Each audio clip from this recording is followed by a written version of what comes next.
বাংলাদেশের শিক্ষা ব্যবস্থা নিয়ে দীর্ঘদিন ধরেই শিক্ষার্থী, শিক্ষক, অভিভাবক মহলে অসন্তোষ বিরাজ করছে। প্রতিনিয়ত পাঠ্যসূচি, পরীক্ষার পদ্ধতি, ফলাফল মূল্যায়ন ও খাতা যাচাইয়ের স্বচ্ছতা নিয়ে প্রশ্ন উঠেছে। 2025 সালের এইচএসসি পরীক্ষার্থীদের ফলাফল প্রকাশের পর থেকেই এই ক্ষোভ যেন অগ্নিগিরির মতো বিস্ফোরণ হয়েছে। ঢাকাসহ সারা দেশের শিক্ষার্থীরা এখন রাজপথে। দাবি উঠেছে শিক্ষা ব্যবস্থার সার্বিক সংস্কার ও 4 দফা দাবির বাস্তবায়নে। 2025 সালের এইচএসসির ফলাফল প্রকাশিত হওয়ার পর দেখা যায় হাজার হাজার শিক্ষার্থী অকৃতকার্য হয়েছে শুধুমাত্র সিকিউ অংশে। অনেকের এমসিকিউ ভালো হওয়া সত্ত্বেও মাত্র 1 বা 2 নম্বরের জন্য তারা ফেল করেছে। সাপ্লিমেন্টারি বা পূর্ণ পরীক্ষার সুযোগ না থাকায় এসব শিক্ষার্থীর সামনে নতুন করে প্রস্তুতি ছাড়া কোনো বিকল্প নেই। 1 বছর নষ্ট হওয়া মানে শুধু সময়ের অপচয় নয়, এটা একটা শিক্ষার্থীর জীবনের মূল্যবান অধ্যায় হারিয়ে যাওয়া। এই প্রেক্ষাপটে শিক্ষার্থীরা শুরু করে 4 দফা দাবিতে আন্দোলন। ঢাকা শিক্ষা বোর্ডের সামনে কয়েকদিন ধরে জড়ো হচ্ছে শিক্ষার্থীরা। বিভিন্ন শহরে হচ্ছে বিক্ষোভ, মানববন্ধন এবং সামাজিক যোগাযোগ মাধ্যমে চলছে প্রচারণা। শিক্ষার্থীদের 4 দাবি। তাদের 4টি দাবির মধ্যে প্রথম দাবি শিক্ষা ব্যবস্থার সামগ্রিক সংস্কার। বাংলাদেশে বর্তমান শিক্ষা ব্যবস্থায় যে পদ্ধতি পাঠদান ও মূল্যায়ন হচ্ছে তা সমসাময়িক নয় বলে মনে করেন শিক্ষার্থীরা। সৃজনশীল প্রশ্নের ব্যাখ্যার জটিলতা, পাঠ্য বইয়ের বাহ্যিকতা এবং পরীক্ষা কেন্দ্রিক শিক্ষাদান প্রক্রিয়ায় অনেকেই মানসিক চাপে ভুগছে। শিক্ষার্থীদের মতে পাঠদান হতে হবে হাতে কলমে, প্রয়োজনমুখী এবং গঠনমূলক। তাদের দ্বিতীয় দাবি 2025 সালের ব্যাচ থেকে সাপ্লিমেন্টারি পরীক্ষার সুযোগ চালু করা। যে বিষয়টিতে একজন শিক্ষার্থী অকৃতকার্য হয়েছে তাকে পরবর্তী বছর পর্যন্ত অপেক্ষা করতে হচ্ছে। উন্নত বিশ্বের মতো বাংলাদেশেও সাপ্লিমেন্টারি বা ব্যাক পরীক্ষার সুযোগ চালু করা হলে শিক্ষার্থীরা মানসিকভাবে ভেঙে না পড়ে দ্রুত নিজের ভুল সংশোধন করতে পারবে। তাদের তৃতীয় দাবি সিকিউ ও এমসিকিউ মিলে 5 নাম্বার নির্ধারণ করা। বর্তমানে সিকিউ ও এমসিকিউ পৃথকভাবে পাশ করার নিয়ম থাকায় অনেক শিক্ষার্থী সামগ্রিকভাবে ভালো করলেও ফেল করছে। শিক্ষার্থীদের দাবি 2 অংশ মিলেই মোট নাম্বারের ভিত্তিতে পাশ করার নিয়ম চালু করতে হবে। এটা হলে শিক্ষার্থীদের চাপ কমবে এবং ন্যায্য মূল্যায়ন সম্ভব হবে। তাদের চতুর্থ দাবি খাতা মূল্যায়নের স্বচ্ছতা ও জবাবদিহিতা। পরীক্ষার খাতা যেভাবে মূল্যায়ন করা হয় তা নিয়ে শিক্ষার্থীদের গভীর অনাস্থা রয়েছে। খাতায় ভুল যাচাই হওয়া, নাম্বার কম দেওয়া, উত্তর উপেক্ষা করা ইত্যাদি অভিযোগ উঠেছে বহুবার। তাই শিক্ষার্থীদের দাবি উত্তরপত্র যাচাইয়ের স্বচ্ছতা আনতে হবে। প্রয়োজন হলে রিভিউ ও পূর্ণ মূল্যায়নের সুযোগ দিতে হবে। এই 4 দফা দাবিতে ঢাকার শিক্ষা বোর্ডের সামনে শুরু হয় আন্দোলন। দ্রুত ছড়িয়ে পড়ে অন্য শহরেও।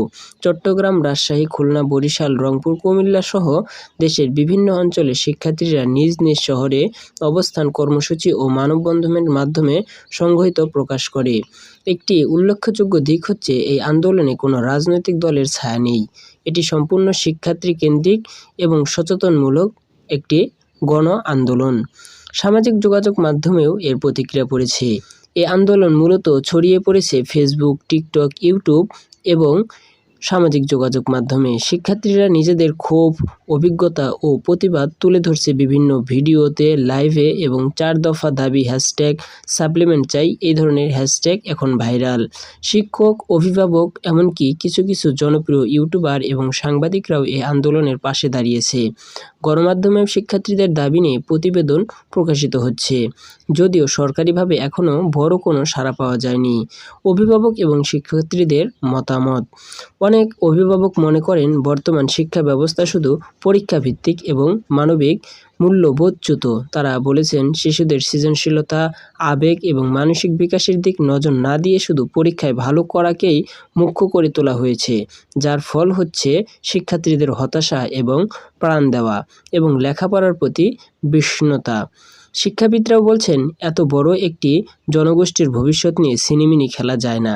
শিক্ষার্থীদের দাবিগুলো যৌক্তিক। সরকার যদি এখনই পদক্ষেপ না নেয় তাহলে ভবিষ্যতে এই ক্ষোভ আরও ভয়াবহ হতে পারে। সরকারের ভূমিকা ও প্রতিক্রিয়া।